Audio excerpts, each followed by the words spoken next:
Was it truly necessary to buy so many of the damn things? You know the scent of lavender makes me sneeze. Oh, what a pity. Poor little Raven can't even handle the smell of flowers. But yes, I'm afraid that one of the final requirements is a bundle of fresh-cut lavender, so you'll just have to deal with it for... Oh. What are you... Oh. Indeed. It appears our dear Mage has worked themselves into quite the nervous fit. It certainly looks to be the case. I haven't seen a magic flare like this in years. Possibly decades. Look at all this! Oh, I'm looking at it. Hells, it's near impossible to not look at it. Everything is everywhere. I wish with all my being I could say you were wrong, but by the deities, I've never seen such chaos outside of a battlefield. You've never been to a tavern past midnight, I take it? Certainly none of the ones you frequent. There are times I forget how sharp your tongue can be, but you never fail to remind me. A reminder every once in a while does you well, given how prone you are to flying too close to the sun. However, now is not the time to linger on that. Right now there are bigger issues at hand. Such as how close those levitating books are getting to the lit candles? Well, yes, those are quite a problem, but my concerns lie mainly in the way our dear Mage's magic seems to be causing the floor to split in half. Not just the floors, it appears. The walls seem to be involved as well. Hells, but they are. We need to put a stop to this. If there was one thing I didn't expect from today, it was to agree with you. But in this case, I think it would be stupid not to. In most cases, it would be stupid not to agree with me. But that's not important right now. For now, let's focus on getting our mage back in their own head, so their magic doesn't threaten to destroy the entire forest. That would be quite unfortunate. I rather like our home here. Any suggestions, oh so clever wolf? Well, the simple solution would be to simply walk up to them and catch their attention so we could direct them back into reality. That might work, but it would be risky given the chaotic state of the magic around us. Our mage could lose control of their magic, and we could easily be injured if that were to happen. Yes, and that's why you're going to do it. Truly? That's your plan? You would just sacrifice me to the forces of wild magic like that, would you, Wolfie? Oh, don't act so surprised. You're the one of us who has wings. If there's to be a magic flare, you could dodge better than I can. This is because I ate the last of the raspberry tarts yesterday, isn't it?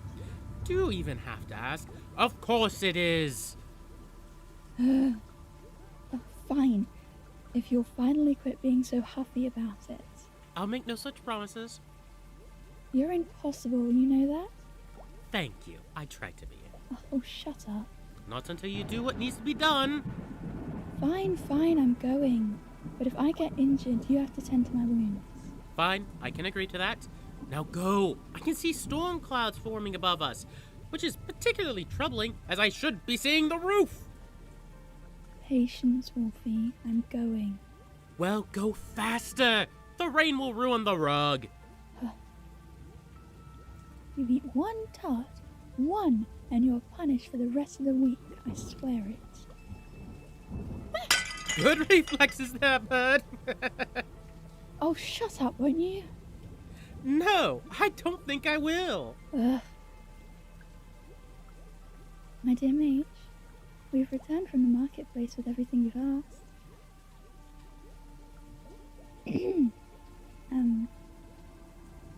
Dear Mage, did you hear me? We've returned, and we've brought the lavender with us, as well as some of the honey and candies you like.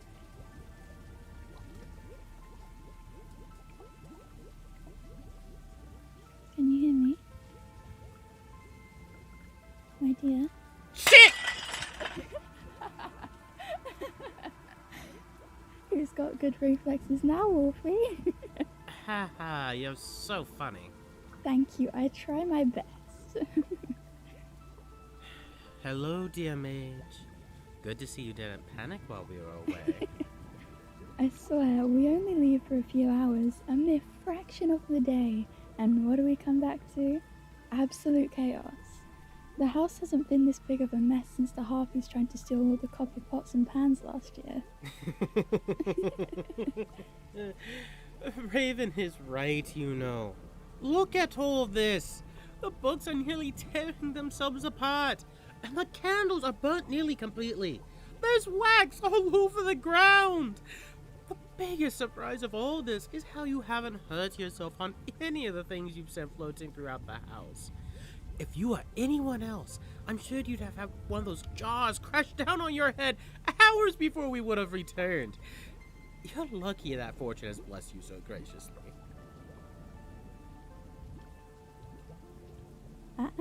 No excuses. We specifically told you that there was no need to worry, and yet here we are.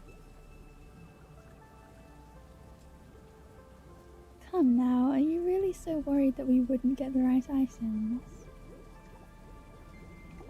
Yes, we know that you weren't worried about us. We've been your familiars for so long that I'd be hurt if you were worried about giving us orders and us not being able to follow them. But that doesn't mean your reason for all this panic isn't any less foolish. Genuinely, I don't understand why you're so worried about impressing the council when you're easily the most powerful mage that has ever come before them in generations. Deities above, and you have both of us as familiars. 2 familiars. No one has ever heard of such a thing before you came along. Do you really think that the council has any reason to declare you unfit to be recognized as a full-fledged mage of storm? Raven has a point, dear mage. Given your levels of skill and power, the council has no reason to deny you a formal title. In fact, they'd be fools to do so. Your powers are invaluable to maintaining the balance of nature, and no one can ignore that. They should require no further evidence than everything you've already done. You can create and destroy weather phenomena. You help to change the seasons, and you have control over the skies above. You don't need to create some basic potions or cast a mediocre spell. Your abilities speak for themselves. Ugh. You know, dear mage, I can't begin to explain how frustrating it is to hear you talk so lowly about yourself. To us, it's merely common sense that you are a wonder of this world. Other people should recognize it as well, given how plainly evident your power is. And yet here you stand, doubting yourself and what you're capable of. I swear to you, there is no reason to be so worried right now. We know, and though we don't agree with your assessment of your skills, we still want to support you and do whatever is necessary to ease your mind. However, putting so much stress on yourself will do you more harm than good. Exactly. You're working yourself to exhaustion, trying to prove your worth. But everyone already knows of your skill and the practice you put into your craft. You have nothing to prove, not even to the council. But if you keep working like this, you're not even going to be able to keep your eyes open during the assessment. Are you trying to joke right now? Because your punchline is falling quite flat with your audience. An audience who is damned worried about you at this point, I might add. A great point, Morphe. Our emotions are tied to your own, dear mage, for better or worse. It means that whenever you wear yourself down like a dulled, cracking blade, we feel the same way. Of course we aren't mad at you for this. We became your familiars already knowing what it would entail, but it's impossible to deny the effects of feeling your panic, exhaustion, and self-doubt.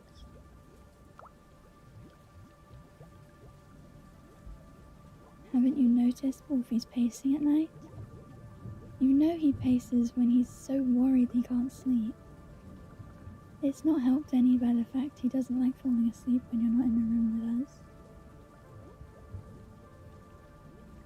Of course, dear mage. You know that I hate the idea of being far from you and being unable to protect you. Keeping you safe is part of my duty as your familiar, and it sets me on edge when I feel I'm not doing my job properly. Not to mention how your ears twitch and your fangs grow. It always gives you the worst headaches. It does, yes.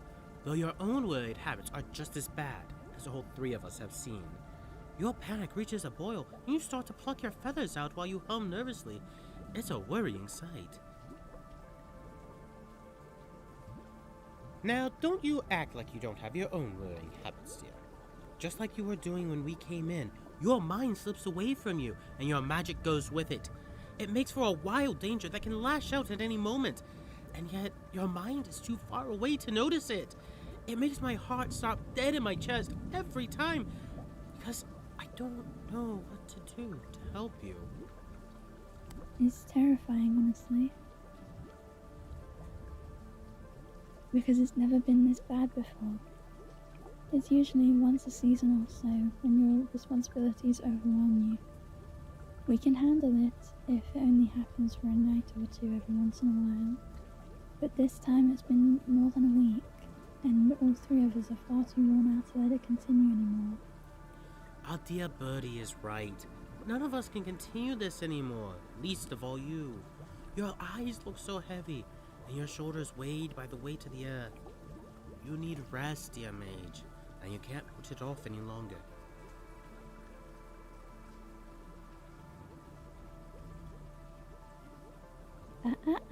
No arguments. You're gonna put down your grimoire and step away from the workbench. This moment, my dear, because none of us can wait to rest anymore. Keep this memory in your mind, because this is one of the few times I'm going to openly agree with Raven without making a joke at her expense. But it's just as Raven said, you need a break, and so do we. And there's no better way to find our energy than by sleeping together. Indeed. Keep the memory very well in mind, since I'm gonna refrain from pointing out the less than polite implications of Wolf's words. Ignore her. Now really, it's time for you to step away from your work. There's days before the council shows up, dear Mage. Trust us, we have time. The daybed is right there. The blankets are warm. And the storm sounds like your heartbeat. Now come on, just give in and come take a nap with us. Or, preferably, sleep with us. At this rate, I'm gonna steal our deer all for myself and leave you without anyone to cuddle.